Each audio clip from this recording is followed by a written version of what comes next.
right, Calvin, that intro music is amazing. As every week, I'm going to say it for the rest of my career on this podcast. No, you could stop. I love it. No, but I do. I absolutely love the theme music that my son made for this podcast is killer. And he doesn't take enough credit for it. But anyways, I like it. So that's all that matters, right? It's my podcast, dang it. Yep. All right. So, hey, guys, Dr. Decks here. Welcome to the Dr. Decks podcast. I'm here with a very special guest, Mr. Dave Fraser, and the Lawnmower Crew, if you can hear them in the background. Okay, so we are doing a live streaming podcast from the job site, and that's why, not live streaming, but what's the word I'm looking for? Podcast. It's just a podcast, but it's outside, and it's on the construction site, and I got playhouses behind me, all kinds of cool stuff, so that's why you need to get on our YouTube channel and hit subscribe. But my guest today is Mr. Dave Fraser from Fraser's Decks and Patio Covers in what part of California are we in? San Diego. San Diego, one of my most favorite places, man. San Diego, California. Long Beach or Pacific Beach. Yep. That's where I've been. It's right up our alley. You're right there? Oh, man, Yep. That's a beautiful place, man. What a wonderful location. So, Dave, I've known you how long have I known you for now, probably? Man, 7 or 8 years? Yeah, I'd say 8 years. I was going to say 8, so let's go with that. And I'm excited to have you on the podcast because I've had a lot of big influencers on our podcast. It's more like a construction-based thing, but I really want to get now into specialty deck builders and get a little bit more into my niche and what this podcast really is, why we started and what it's all about. But Well, before I'm we honored get to be into... here. Thank you for being here. We're very grateful. Yeah, thank you for being on time, being consistent, actually checking in with me before the podcast, the day of, all those things that nobody seems to do. Womp womp. I'm not going to knock anybody, but we've had a couple stinkers so far that just didn't follow protocol. But anyways, so somebody super responsible and that's here. I'm just, wow. I was like, this is a miracle. It's a miracle. You're a miracle. And so, Dave, tell me a little bit about yourself. All right. So, owner of Fraser Decks and Patio Covers, kind of a family business, but we obviously build decks and patio covers. We're out here in San Diego. It's a full-on family business with my brother, who used to work for me and now has opened a second branch of our company in Nashville called Fraser Decks of Nashville. So he's getting that opened right now. My mom works for me. My dad used to work for me before he passed away. My sister and her husband used to work for me. Like it's been a full family business for a long time. So, and my wife, she helps run the office. So it's full family business. Awesome. We try to specialize in kind of higher end wood decks, composite decks, PVC decks. We don't really do waterproof decking. And then patio covers, we do wood patio covers, louvered covers, and aluminum covers. So that's our focus. We'll do other stuff, full landscape and hardscape stuff if it's being done in conjunction with a deck or a patio cover. So have you always lived in California? I have. So I grew up in San Diego, and then I went to college in Malibu at Pepperdine, which was really rough. Yeah, that was a tough school to go to. It was very nice. Okay. So hold on. So were you into sports at all Yes. when you were in high school, or were you academic? What was your gig? So I was academics and sports. So I was a 4-sport player. I did. Wow. Yeah, I was all over the place. But and then I played tennis and golf pretty seriously. And then soccer were my 3 main sports. And then I ran cross country. But my 3 main sports were soccer, tennis, and golf. And out of those three, what was your favorite? Golf by far my favorite. Tennis is what I was good at, and so I actually played in college. So oh wow, that was So I actually don't really like tennis that much. I was just good at it. No kidding. But I bet you had forearms like Popeye, right? I had a huge serve. I had a really, really, really strong serve, which was weird because I am super skinny, or I was. Not anymore, but I was just tall and lanky, and so dude, I used to arm wrestle guys, and anytime I went up against a tennis player, I would lose.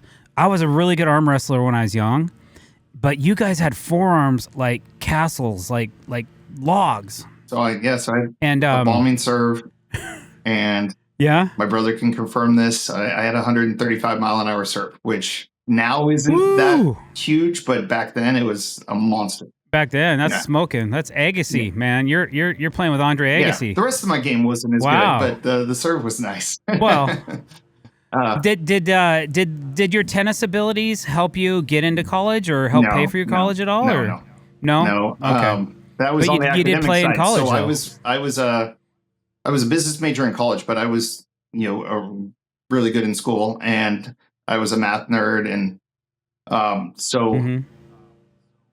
so when I ended up at Pepperdine, did business because I knew I wanted to run my own business. So when I was a little kid, Hmm. sports were super important to me, and my parents were open to us doing stuff. We played sports year round.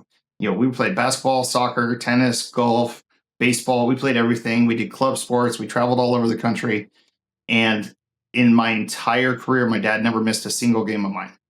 And so he had a career Wow. that he could control his hours. So he'd be on a business trip in Texas and fly home for my soccer game or my baseball game and never missed one. And so it was a huge deal. So I knew as a kid, I wanted to own my own company and I wanted to control my schedule so that I could do the same if when I had kids. And so it wasn't supposed to be in construction, and we'll get to that. But uh, yeah, so I was a business major because of that. And when I graduated, so in Malibu, everybody thinks of it Baywatch, just as big open beach, but it's actually like 90% forest. And I graduated Hmm. college in 2002. And back then, the only high speed internet in Malibu was on campus. Everything else, all these $10 to $30 million homes, it was all dial up and satellite. So my Wow. buddy and I came up with a business plan to start a ISP, an internet service provider. We ran a T3 trunk Hmm. line into Malibu, had the first hotspot in California on top of a coffee bean. We then had Wow. relay stations on top of houses of all of our friends throughout Malibu. And it was going really well. While we were doing that, his dad owned a construction company and he said, work for me 3 hours a day. I'll pay you full time and you guys can play with your startup. And Wow. so we were started off really strong. It was going really well. And then a company with about $10 million came in and just steamrolled us. And we did not have $10 Mm. million to compete. And so we were licking our wounds and noticed we were doing really well working for his dad. And so we stuck with that and said, well, let's keep doing this while we come up with another business. And then we did really well with that. We worked for him for 5 years, went off on our Now, own. what was that? Was that general construction It or was what was that? outdoor living. It was more block walls, retaining walls, barbecue islands. It was everything outdoor, but a lot of retaining walls and fencing. And we did that for Okay. about 5 years. And then we went off on our own. And then I had something really bad happen. So my business partner was my best friend growing up, and he basically embezzled a lot of money and put us out of business and put me out of business completely. So I was living in Orange County, and I Oh. was living in Orange County near the beach, doing really well. It was really fun, and then overnight it was all gone. And he Just like that. left me holding all the debt and none of the money, and so he took off, disappeared, and with everything. So within a couple weeks, I was living on my parents' couch back here in San Diego, and that was for about a year and a half. So when this all happened, one of my other good friends from college, he had something happen to him too, and he was a GC up in Beverly Hills, and so he came down and lived in my parents' motorhome, and we started this company. It just happened to be that we started it about 2 weeks before the worldwide crash in '08. And so Wow. so I went from doing, six-figure jobs on the beach, and his last project was a $10 million remodel in Beverly Hills. And we ended up digging ditches, building fencing, doing all the work ourselves, and it was the best thing that ever happened to me because I learned how to do everything. And we made it through the crash because we had no overhead. I was living on a couch, but we were able to survive. And we're like, if we can make it through that, we can make it through anything. Right on. Right on. Success. Yes. I love it. So we grew out of that, and then we landed a project doing a 5,000 square foot remodel for our home. And that carried us through the crash. And from there, we were mixing stuff and did a couple decks, but I had never really done decking. And then we were up on one second story deck, and I was hanging upside down, screwing around, and it was like being a kid on the monkey bars at the jungle gym. I was like, this is so much more fun than doing drywall inside a house. Like I don't really enjoy the remodel part, but this is actually really fun. So we started doing more and more decking, and then we got some employees, and we were on an 18-month remodel that was very difficult. And it had decking and then full home remodel. And at the end of it, we gave our employees a vote. And because it was so difficult, everyone voted to do no more remodels and go full on into decking. And so we've been doing decking ever since. So. Cool. Wow, man, that's amazing.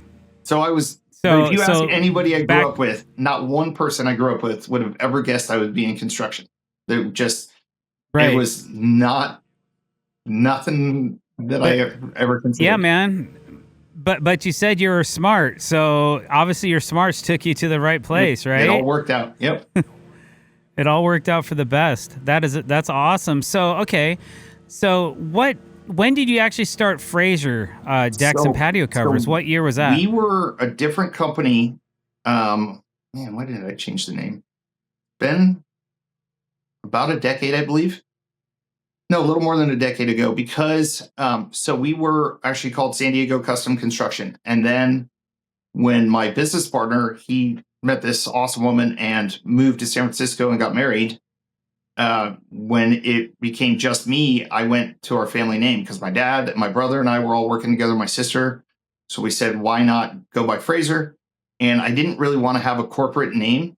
I liked the idea of a family business that I think people relate to it more, and people want to support you more when you're a family business versus big conglomerate. And so we went to the using our last name, and then I was very explicit with what we do, decks and patio covers, and almost nobody ever does that. They just decks, and because we have that in the name, we get a lot of calls specifically for that.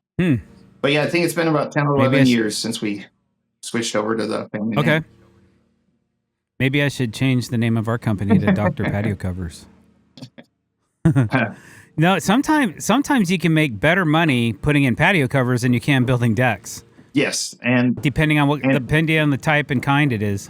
Yeah, and we get to do some really cool ones. Like I love doing the louvered ones, the open and close, and then Are you doing a lot of structure type covers? Yeah, so that kind of louvered cover. Yeah, exactly. Those, and then we do another brand called 4K where it's just lattice aluminum, but the spans are crazy between posts. I can go 28 feet in between posts.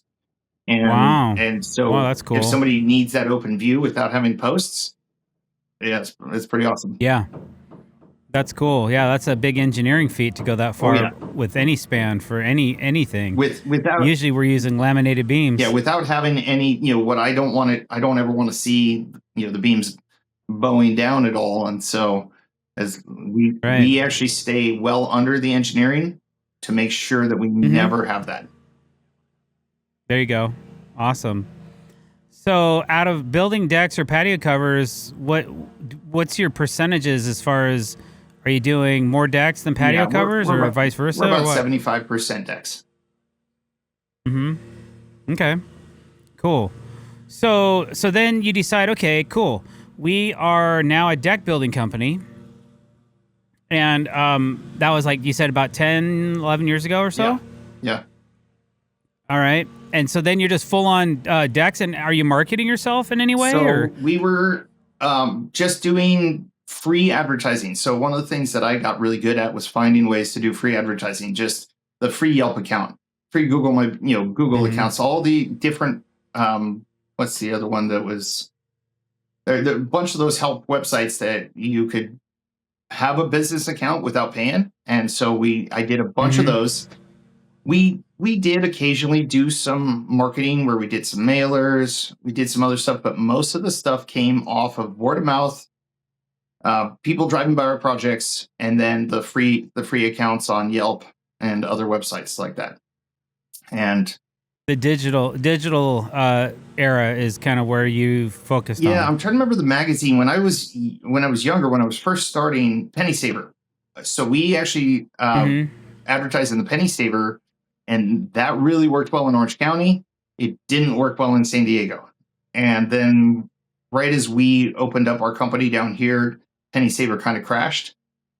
And so that wasn't an option anymore. We did Yellow Page advertising. That never really amounted to anything either. That was the transition. It's expensive. Some of your viewers won't even know what Yellow Pages are. No, I know. I used to advertise in the Yellow Pages, man, and it was a big monthly investment for me. And then they tried to do the transition to digital, and they just did not get digital. And so you were paying a lot for nothing. And so when I saw how much we were spending, I said, why don't we find a way to do this without spending all this money? And so I was able to go years without spending anything on marketing. Besides, business cards, shirts, stuff like that. Do you do any trade shows or home shows or anything like that? I do, but not for me. So I do trade shows for my brand. So if Trex is a booth, I will build their booth for them. That kind of stuff. So, different brands. I've done Feeney, I've done TimberTech, I've done Fibron, I've done Trex. I'll go and build their booth for them. And then in exchange for me building the booth, I get to be there and be the contractor that they refer for all their products. So, but I've never done a booth just for myself. Okay. Yeah. All right. That's interesting. I mean, I still, it looks like it's for me. I have all my marketing stuff there. It's just they're paying for it. Sure. Hey, the floor space is expensive, man. Yeah. And if they're giving you all the materials to build it, so it's your labor is where your the labor your to build the deck, and then my time to be there at the trade show. Yep. So. Yep. Understood. Cool, man. Okay, so you sent me earlier. I was trying to look it up, but I was being scolded for being on my phone. But I was really just trying to look at this list. You sent me kind of a list of things, of awards and what do you call it? Accolades. Thank you. Accolades of some of the awards and things that you have acquired over the last 10 or 15 years. And you're platinum contractor for both Trex and TimberTech. And you're NADRA certified. You've also won several NADRA awards, over 15 in the last 5 years, which I think the deck we're building right now, we're going to go ahead and enter that one because I think it'll place. The deck you guys are building right now is spectacular. Yes, I think it'll do really well. Thank you. Yeah, it should, but we'll see. Who knows? Who knows who's building what nowadays? I can't even keep up with it all, man. And some of the guys, deck of the years. Yeah, some of the guys are building 4 NADRA awards. Like it's getting kind of crazy on those awards. They're getting harder and harder to win. I know. Yeah, right. I know. And I'm just trying to build a deck. Yeah, it kind of makes you wonder, like, are these guys just like designing decks just to try? I mean, but the thing is, you're going to design something insane, you got to go out and build it as well. And that's where it gets complicated and time consuming. Like I'm taking, yeah, you got to sell it. And then you got to take some lumps on it. Cause like I'm taking some lumps right now because I didn't realize that, I can dream this, I can design it and I can draw it, but then I actually have to build it too. And that's where, you come up short and it's going to end up costing you, man. So you've placed first with a couple of vendors as well. Yeah, Deck of the Year with Trex and AZEK. Yeah, I'm actually really proud of this one. TimberTech. So we got Trex Deck of the Year. The same year we got TimberTech Deck of the Year. So we won both brands overall #1. And then in NADRA, our TimberTech deck that won TimberTech Deck of the Year, it won first place at NADRA. And our Trex Deck of the Year got second place behind it in the same category. So it was our 2 projects right there. That is cool. That was really fun. Yeah, Yeah, just stay second place, Fraser Decks. All right, Dave, just stay up here because first place, Fraser's Decks. Cool. Awesome. Okay, and then Old Castle Advisory Board member. What's that all about? So I got called a few years ago to look at the board, deck boards for Moisture Shield, and I was told to play nice, and they had some boards that I didn't like, and so nobody would say anything, and I spoke up, and I was like, well, I don't like this, and this. And I got a call afterwards, and they're like, no one talks to us like that. Would you come be on this board and give us, your honest opinion? I was like, sure, why not? And, it's really fun. So they fly a group of us out there, and we review all the potential new products and vote on what they should do. And they actually listened to us on a deck board, and it came out, and it ended up doing really well. So it's just a little fun thing that, I was really honored to be selected for it. And it was just because sometimes I can be obnoxious, and for some reason they like that. That's funny, man. But it's awesome. Yeah. It's awesome that people, it's kind of like getting recognition, but sometimes when you're brutally honest, that definitely is your benefit, because that's what people really like. They want to know they don't want to hear how wonderful everything is. Like, I went to this DeWalt event, right? Back in Baltimore, quite a few, back in 2021 or 2020 or something like that. And everybody was so enamored with all the stuff they had, and everybody was just, ooh, and how cool it is. And some things I was like, I don't know, guys. They don't just want to hear all the good stuff. They want to hear about the bad stuff too, That's what makes a better company. So I'm all in with that. I think the same applies to homeowners. So I am brutally honest with homeowners. I turn down work all the time because I think it's a bad idea. And I'll tell people, hey, I could make a lot of money on this project, but it's a really dumb idea, and you could do something else for a quarter of the price. Let's not do that. And one of my favorite things is probably a quarter of our reviews online are from projects I turned down, talked them into something, or my brother turned down, talked them into going with somebody else for, doing pavers instead of a deck, and they saved $70,000 and that kind of stuff, where we don't take advantage, because my two rules are: we will only advise you to do what we would do at our own house, and we will build it like it's at our own house. So if I wouldn't put something up in my own house, I will never tell you to do it. That's admirable. I like that. Very cool. It's not very financially smart. Okay. But, it's Well, yeah, but you know what? You got a conscience, and you can sleep really good at night, and you're installing good values in your kids, your children, and that just reaps benefits in the future. So you're kind of planting seed is what you're doing, because, and then again, there's always that what comes around goes around philosophy. You put out good in the world, and good comes back to you. I'm a big believer in that. And I don't want my reputation. There's nothing wrong with that. I want when people say my last name to be like, "Oh, Fraser," not "Darn that Fraser," you ripped me off. Yeah. Yeah. Well, that's the thing is, like, you can have 99 positive reviews, and that's great, but you can have one negative review, and it can just destroy those 99 plus more, because it's like that one negative review cancels out all 99 of the good ones. It's not a 1-for-1 resolution. It's like 1 to 100. So I get it. Yeah, you always want those glowing reviews. So that's a good point. Okay, so I have a little something I want to share with our listeners. Calvin and I, about, I don't know, maybe it was like 8-9 years ago, we filmed and put out a course on deck board bending. 5 years ago. 5 years ago? I think Is that all? Yeah. Okay, so not as far back as I thought. So, and it took quite a bit of time and effort and energy and financials to build it and to host it online and all that. And Dave, you were the very first person that said, "I want to take your course. How do I sign up?"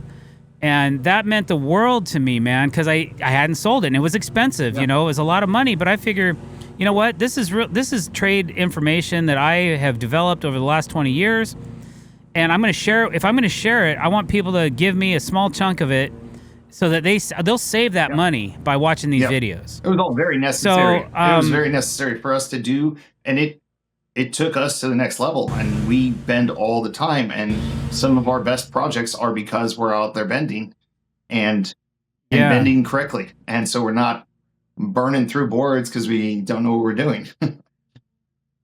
Exactly, and that's where that class comes in. So, I mean, dude, I still mess boards up. Oh, yeah. I mean, Oh, yeah. I you know, I have sometimes I feel like I should watch my own videos, but you know, it happens. Like the materials change, the manufacturing process changes, the electronics are maybe not quite as accurate as you want them to be, and you're planning. It's like an experiment every time you do it, you know.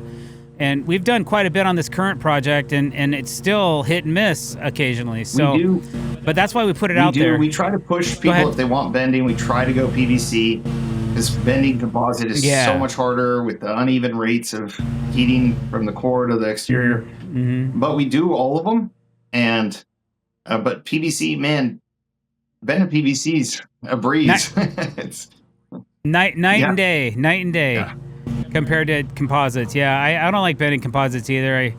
Unfortunately, people still ask me to do it, and sometimes I will, but sometimes I just say, nah, that's too tight. I warn people, and I warn people about the ripples. A lot of times when you bend composites, the interior edge gets ripples like your finger, and I go, we can keep burning through boards to get, to hope we don't get that, or you can deal with that.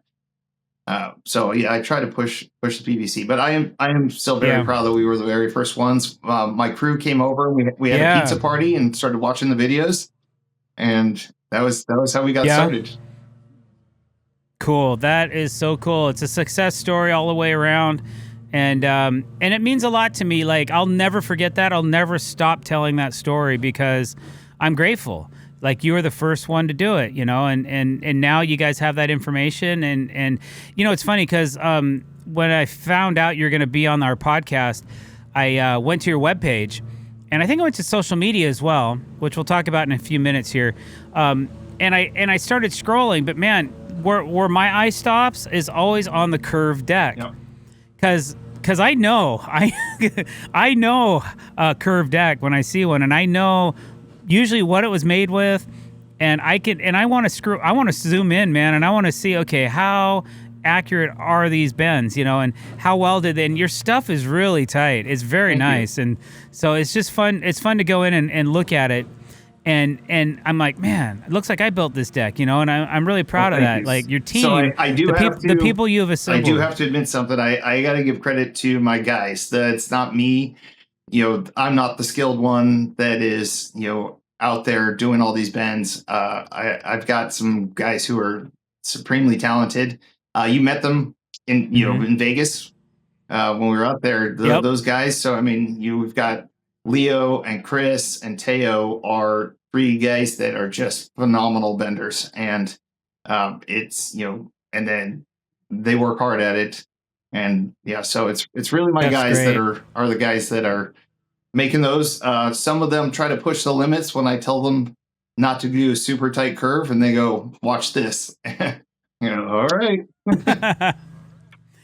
Hey, as long as they can pull it off, man, more power to you. Don't burn up my blankets, though. How many HeatCon kits do you have? I have two. So we have a single 20-foot set, basically 2 10s. And okay, right on. Right on. We've had them forever, and we just had our first incident with one. One of the wires came disconnected, and we were able to repair it. Nice. But so they've been pretty darn consistent. The only thing that's not really consistent on one of them is the temperature, so we have to control for that. But overall, I'm thrilled. We've changed some of the stuff on how we do it. Like, we use paint blankets for instead of insulation to hold them. And so what was it? Well, hey, if it works. In a pinch, I've used moving blankets before. Well, actually, our moving blankets were stolen at IBS. In Vegas. And then we ended up using our paint blankets were stolen in Vegas too. So. I know, man. I was like, it's like, who's trying to sabotage us? I could not figure out what was going on. Seriously. Okay, Dave, what have I missed? What have we missed so far in translation on about you and your deck company? Or do you have any tips and tricks for us as far as a business in business. Okay, so Calvin has a special question for you. No, you don't. I do that in the bonus. Right. That's what I was gonna say. Yeah, Calvin has a question for you when we go to our bonus episode. All right. But until then, do you have any tips and tricks for us as far as anything you want to share with us as far as business or going into business? Like, what about people that are in business? How can they improve their business? That kind of thing. I actually do. So my biggest one is to be friends with your competition.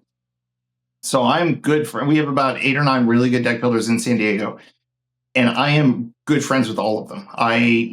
We will go golfing together, fishing together. When the vendors do events, Padres games, we'll go together. And we have become friendly enough to where they know what I do best. I know what they do best. And so I get calls for stuff all the time I don't do. And so I'm able to refer that, waterproof decks. So I've got 2 guys that I know are really good at that. So I send all of that work their way because I don't want to do it. And then, they don't, a couple of guys don't like doing big decks. So they send those my way, and they like doing really, small stuff. So I send that their way. And so it's really fun versus, because everybody says nice stuff about each other. And when you're with a homeowner and they bring up a name of a competitor and you go, oh, that guy's awesome, you'll never go wrong if you go with them, versus somebody talking trash. You look really bad when you talk trash about somebody, but if you say nothing but glowing remarks about your competition, it makes you look so much better.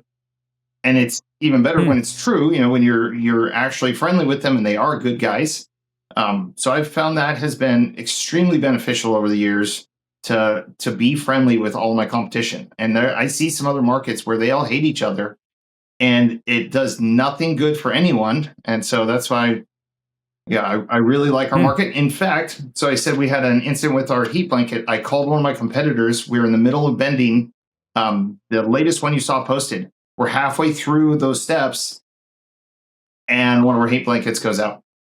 And so I called him up and I said, hey, you don't feel obligated, but could I borrow one of your heat blankets? And that's a big ask because they're expensive. They're really expensive. That is a big ask.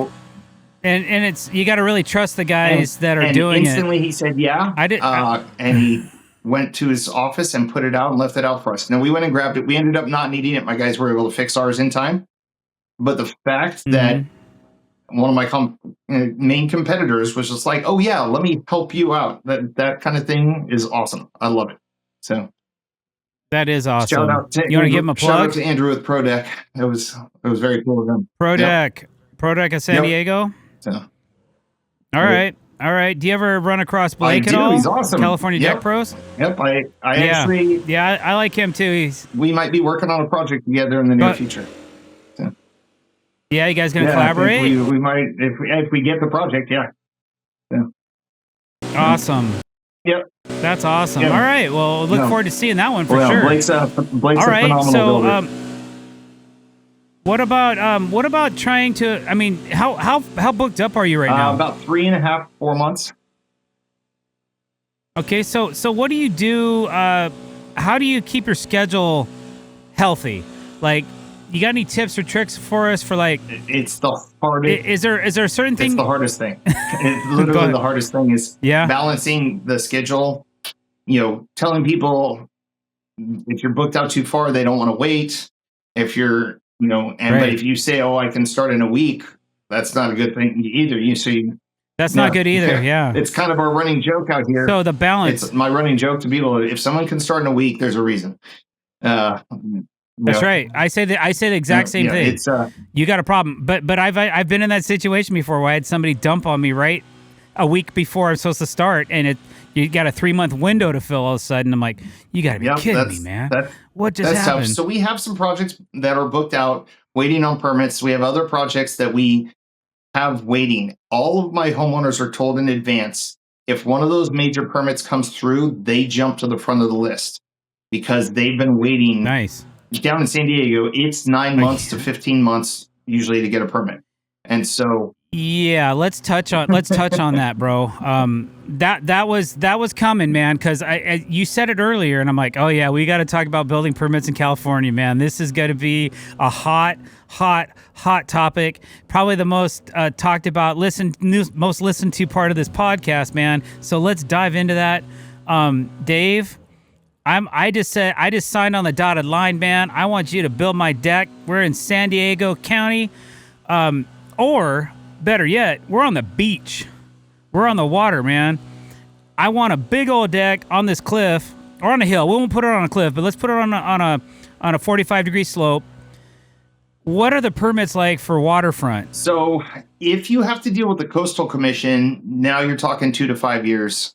But we avoid the Coastal Commission at all costs. It's something I've never. Amen. I had one project that almost had to deal with them, and we built it so that we would be under their parameters. And they actually showed up to the project. It was about a 3,500 square foot cliff side deck. And they showed up, and I said, rules are under 18 inches. I don't need your permission. And the inspector, I was on the phone with the inspector. He's out there hassling my guys. And he said, sounds like you know what you're doing. I'll leave them be. And he took off. And so, we knew because it was literally a 100-foot cliff off the face of our deck to the beach. And if we dealt with the Coastal Commission, it was going to probably be $500,000 and 3 to 5 years to get the permit approved. So we changed the parameters so that it wouldn't need their approval. Wow. Yeah, man. and Insane. that deck, we had a bluff engineer come out and make sure that we weren't encroaching on the edge of the cliff too much with footings where we were going to cause a collapse or anything like that. So it was an awesome project. It was my first major Moso bamboo project, and that launched me using them for most of my hardwood stuff. Okay. Cool. Okay, so all right. So on the permits, I just bought a house. Let's talk. Well, hold on. In July. Go ahead. Filed for my permits. Congratulations. Thank you. Filed for permits in August for these retaining walls. I dug out. Hopefully nobody from the city sees this, but we excavated about 550 yards of dirt from the backyard and dug out these monster hills and filed for the permits for the retaining walls. Pretty simple. My engineer over-engineers everything, so didn't think it'd be an issue. I got my permits last week. We're starting. The walls are done already, we're starting construction next week. I'm too busy on my real jobs to jump on it, but we're starting next week on some of the backyard stuff, finally. But it was over 8 months for a simple, it's a big retaining wall. It's 8.5, 9 feet tall at the peak. But it was so difficult to get this permit, and it was driving me crazy on what should be a 2-week permit. Took over 8 months. Yeah. Yeah, I've had some lakefront stuff take 8 to 9 months as well. But okay, so let's go on average. Okay, so I have another house in San Diego County. It's not on the beach, but it is over 30 inches tall, and it's 1,000 square feet. What are we looking at for timeline on that? On 6 months, most likely, depending on what time of year it is. We had 4 projects that took over 16 months with no corrections. So in permitting, so it can take. One of them went over 2 years and it was very nice deck.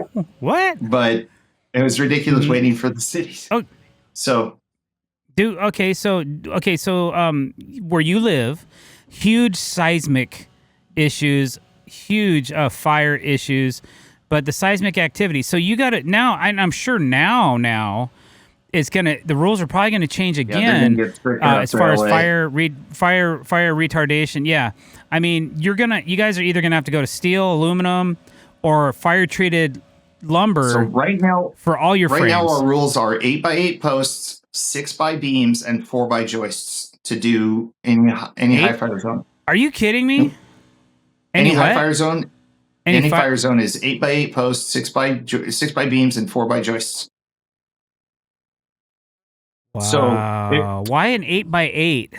Because they want to make it look ugly. I don't know. It makes no sense at all. It's Yeah, that structurally won't that a 6x6 will calc on just about anything you build, and you would be able to use. It does. It's just California wanting the 8x8. You won't burn. It'll burn fat. It'll take longer to burn through on an 8x8 than a 6x6. According to the firefighters I've spoken to about this, they say the fire stuff is nonsense because by the time the fire gets to your deck, the heat coming up the hillside has already dried out that deck to where it's kindling. They don't care if it's a 12x12. They go, that deck is going up.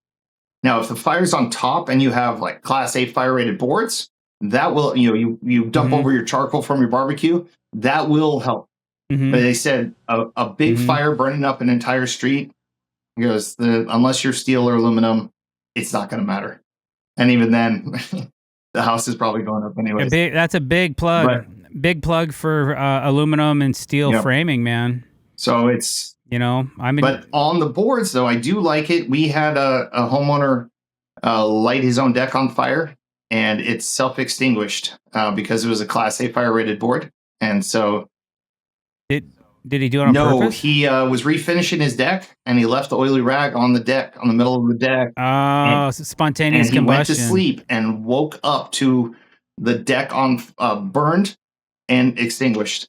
And he is all the cladding on his house was this 40-year-old dried out cedar, if that fire had gotten onto the house, they wouldn't have survived. So, but because they had a Class A board, he'd have that charcoal self-extinguished. So that was pretty cool. Well, again, man-made materials. I mean, seriously, there's like the stuff that we're building nowadays. It's gonna last so much longer than anything we built 30 years ago. Except for the quality of the wood. That's one issue I'm seeing out in the Midwest. I'm hearing a lot of issues with yellow pine and it collapsing everywhere. Out here, that's why we're moving to a lot of aluminum now. Out here, when I started, we were 99% redwood decks, and I won't allow a homeowner to build a redwood deck now. I won't allow it because it's just garbage material now. And I remember the last one I did, I was doing this cover, and I got this angry call from the homeowner that my brackets had rusted all over her brand new patio. I'm like, what? That's not possible, but okay, let me come look. And it was the tannic acid from the redwood. When it rained, it dumped this brown water everywhere. And within about 6 months, there was no red left in the wood. And it's just soft termite feast. And so, we don't let people install redwood anymore. It's a bummer because it's beautiful, but worthless. It is beautiful. It is beautiful, but there's inherent properties or issues with it, definitely. And I'm hearing EPA is probably going away in California. So, why so? Because it's not being produced fast enough. They're not replenishing it fast enough, and it might be losing its Class A fire rating. It's already lost its Class A fire rating in Los Angeles, and so far it's still in San Diego. But so we're shifting to some other hardwoods because EPA might be going away. Wow. Yeah, we'll have to talk to Lumber Plus about that. They might have some input on that, insight on that as well.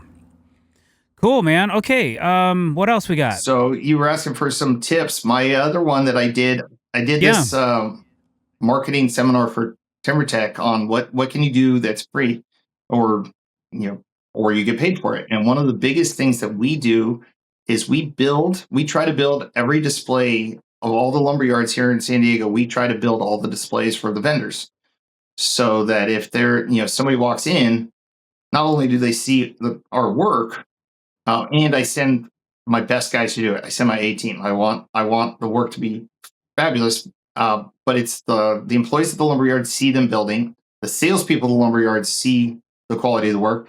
So when people come in and someone says, "Do you know a deck builder?" They go, "Check this deck out. Do you like this? Okay, call this number." And I always like the idea of not doing what everyone else is doing. So if everyone else is marketing the same way, I want to find some way to market different. So I go back to the vendors. I want my Trex rep to be saying my name, my TimberTech rep to be saying my name and telling people about me. I want the lumberyard salespeople to be saying my name. And otherwise, if everybody's just on Google or on Yelp and you look it up, you all look the same. And so I like to do something that is a little different. And most of the time, they'll pay you for it. So you're getting good marketing. They'll let you, some of the places will let you put plaques on your work. And so somebody walks in and sees your name and phone number. That's awesome free advertising or paid advertising. That's gold, huh? And that's working pretty good for you? Been phenomenal. Yeah. The lumberyards, yeah, it's been a really, really great way for us to get our name out. Do you work with many hot tub companies locally? I do. We have one, San Diego Hot Spring Spas. So we don't, like I said, we don't do other stuff, but for them, we will pour the pads for their clients so they can put a spa down, and then we can build a spa deck around, build a deck around it, recess the spa inside, put the deck on top if they want. But we do a lot of work with them. Cool. Yep, that's an avenue I used to take quite often, but it just depends on how many projects you need. How many teams or crews do you have right now? So we generally are running 4 or 5 teams at a time, all W-2 employees.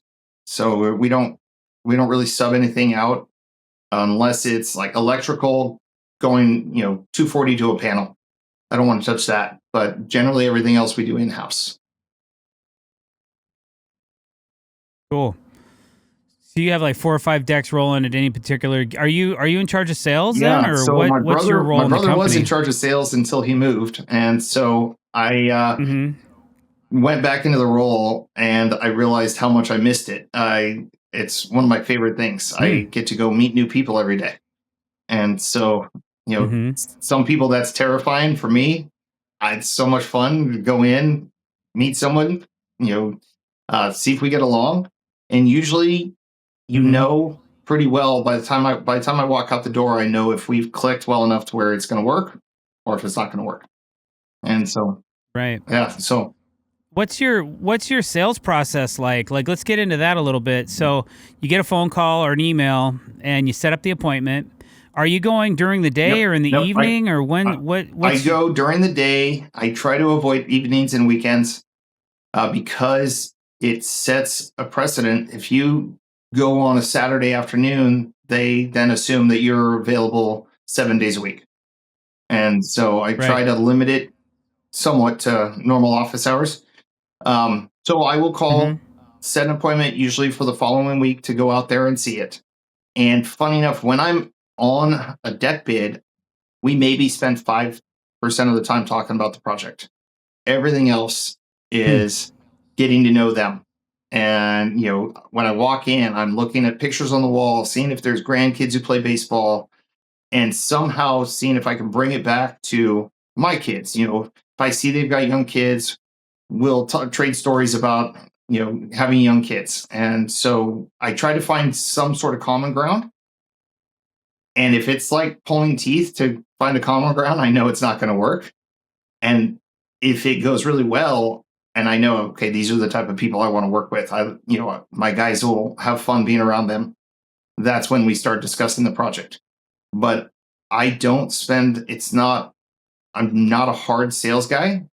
I just go in, I give you your options, I explain what I would do, and then I get to know you. That's my whole sales process, is getting to know the people and seeing if I want to work with them. And I'll tell people I'm interviewing them just as much as they're interviewing me. 100%. 100%. I usually tell people at the end of the bid, congratulations, you've qualified to be one of my clients. I like that. All right, I might steal that. You can steal that. Yeah, give them an official placard as you're walking out the door. That's pretty awesome. Hey, so once you've been to the bid and you take that information, and then what do? You don't quote people right on the spot. No, I do not quote on the spot. I won't sign contracts on the spot. I don't do any of that. So I go home, I'll type up, depending on the size and scope of the project. Sometimes if I don't think they're going to move forward with it, I will call them with the information so that I don't spend time putting together a whole proposal only to be told, no. So I'll call them and feel it out and say, hey, does this seem like we're in the right range? And if they go, yeah, send me a bid. Okay. And then I'll type up a bid, send it over. And I actually have my own. I tried using some of the branded stuff for typing proposals, and it wasn't for me. So I have my own format that I made a decade ago, and I've been using, and I like it. Hey, And so if it works, yeah. it works, man. Good for you. One of the big things. So this is actually a good tip too. So I know I've won some projects solely based on how detailed my bid is. Somebody will give a bid and it says 20 by 20 Trex deck with railing. And you go, how is that possibly the scope of work? What does that mean? That could be, I can do 800 different versions of this deck with that information. And mine is size of post, what type of material the framing lumber is, what type of deck boards, some options for deck boards, options for railings, broken down where each option is half a page to a page, going over everything. We require every client to use G-tape. If they don't want to use G-tape, they can go somewhere else.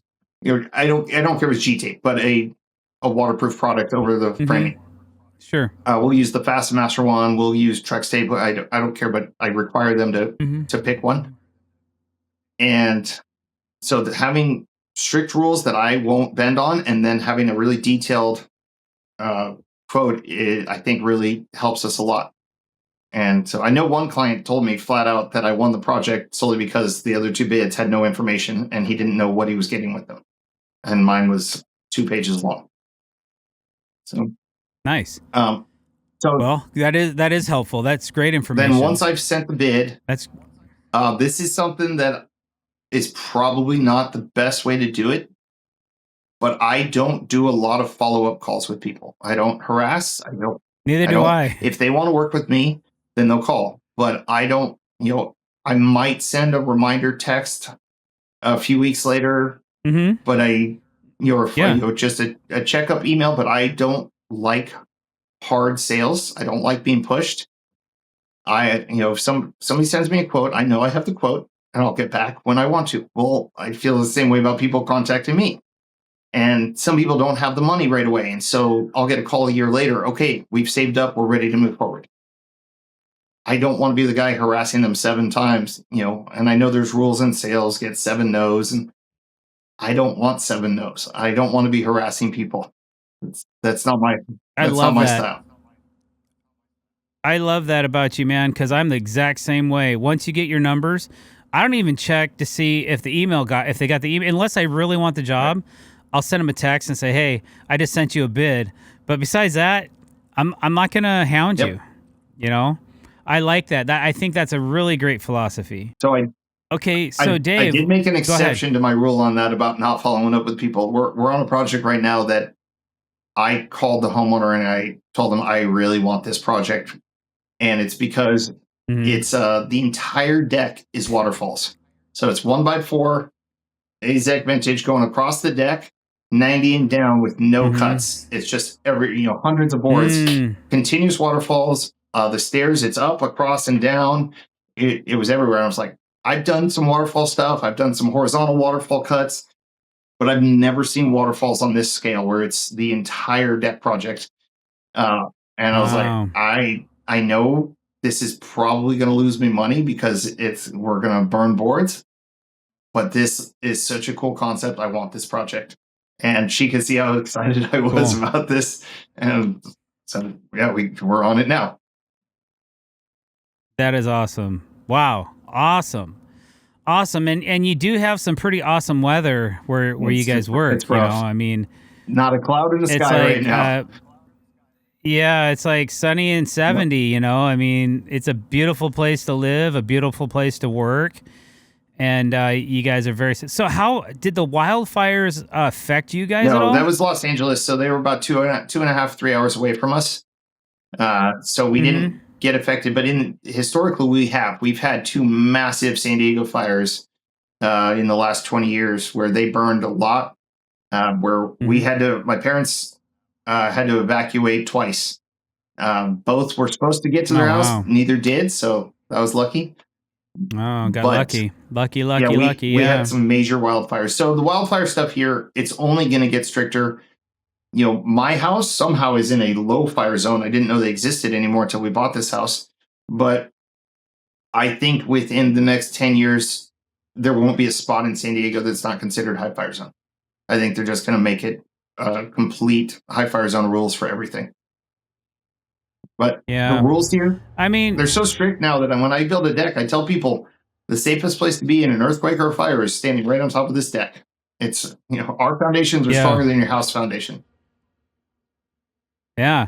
Oh, that was something I wanted to ask you, because I've seen some crazy footings on some of these decks on hillsides and just in general, where you guys are pouring yards and yards and yards of concrete, cylindrical rebar formations, and just like, I mean, I don't even know how you bid for that. So we just kind of did thing, one that was over 40 yards of concrete for the footings, and that was a record for us. Jeez, Louise. How do you even how can you fathom that? Like, how much do you know how to charge for something like that? So I didn't. It was the first time I'd ever dealt with something like that, and I made some mistakes, but it was. So that's like six concrete trucks. We had 5 full concrete trucks. Yeah. And okay.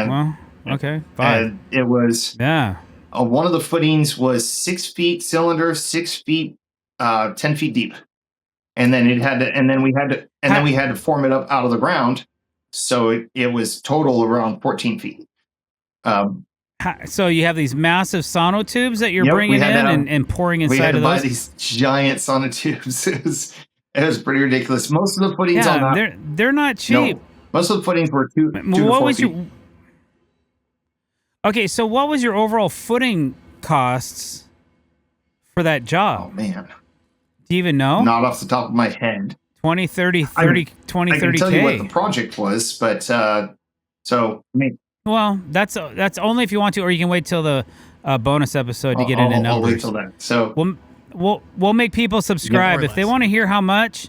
You gotta get a monthly subscription going on to the Dr. Dicks podcast. I've got a funny one, right, Dave? I've got a funny one for that, because please save it. Yeah, as a matter of fact, I think we're about there. Is there anything else you wanted to add to this part of the episode, Dave? I don't know. You mentioned something earlier, and I had somebody say it was an important thing that worked for me.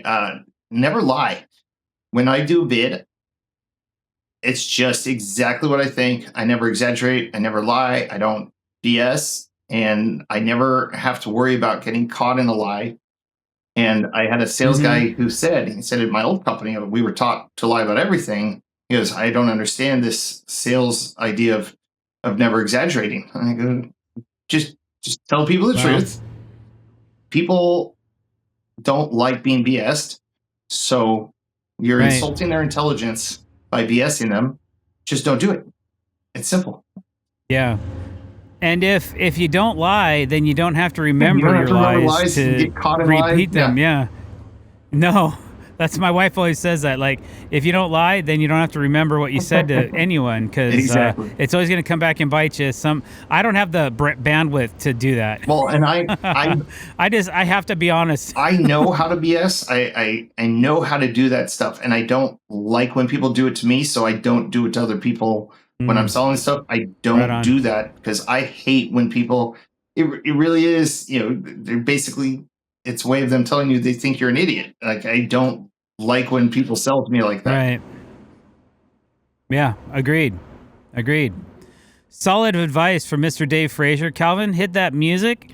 Dave, plug your socials, business, website, whatever you want. So Fraser Decks and Patio Covers, and it's spelled like eraser, Fraser. So not like the TV show. And if you really want to see a lot of our work, we post most of our stuff on Instagram.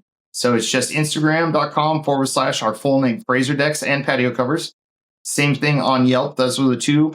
Our website has a decent amount of stuff, but we don't update it very often. And this is, I'll get to that, but one of my marketing things I was going to save for the next round, remind me about the website, because I've got something for you. So remind you about my what? My website idea why I don't update my website. So. Okay. But that's it. Yeah. So Fraser Decks and Patio Covers. And then if you need a quote for a deck or patio cover in San Diego, call us. Sweet. Yeah, guys, this gentleman is legit. He's honest. He's quality. And, you know, you're going to pay, I would say, a premium for a quality builder. So don't be surprised, you know, but he's going to be very competitive for the quality that he's putting out. So Fraser Decks and Patio Covers, thank you so much, Dave, for being on our podcast. Calvin, hit that music. Thank you. Dave, thank you It's an so honor. much. Thank you. And stick around for our bonus episode. Thanks for listening, guys. Over and out.